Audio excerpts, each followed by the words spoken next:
ওয়ালাইকুম ওরহমাতুল্লাহি বারাকাতুহু। কিছুক্ষণ আগের ভিডিওতে আপনাদের যে প্রজেক্টের কথা বা যে ক্ষেতের কথা বলেছিলাম, এটি সেই ক্ষেত। আমাদের প্রিয় বড় ভাই শ্রদ্ধেয় বিল্লাল ভাইয়ের ক্ষেত এটা। উনি দীর্ঘদিন থেকে চাষবাসের সাথে সম্পৃক্ত আছেন।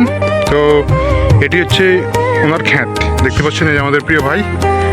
আসসালামু আলাইকুম, ভালো আছেন ভাইয়া?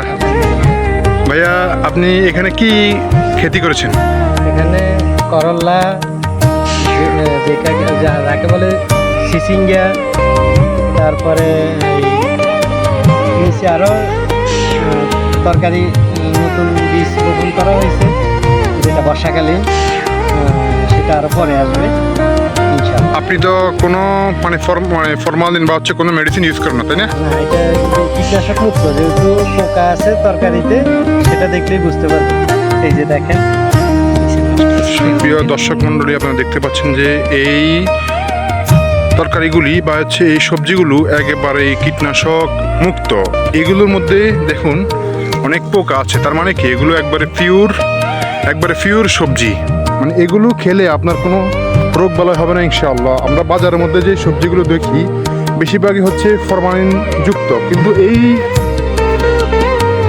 কীটনাশক যুক্ত এবং কি ফরমালিন যুক্ত তো হচ্ছে এগুলো একবারেই কীটনাশক ছাড়া ন্যাচারাল, যাকে বলে একবারে ন্যাচারাল।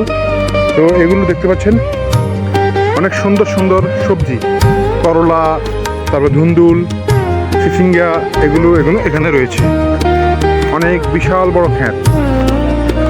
নিচে আবার পটল রয়েছে, শাক রয়েছে। তো আপনারা চাইলেই আমাদের কাছে থেকে আপনারা প্রযুক্তি নিয়ে চাষ করতে পারেন। আমরা আবার প্রযুক্তির জন্য পরামর্শ দিয়ে থাকি। তো অবশ্যই আপনাদের পরামর্শ লাগলে আপনারা আমাদেরকে ইনবক্স করতে পারেন, ইনশাল্লাহ আমরা আপনাদেরকে পরামর্শ দিব।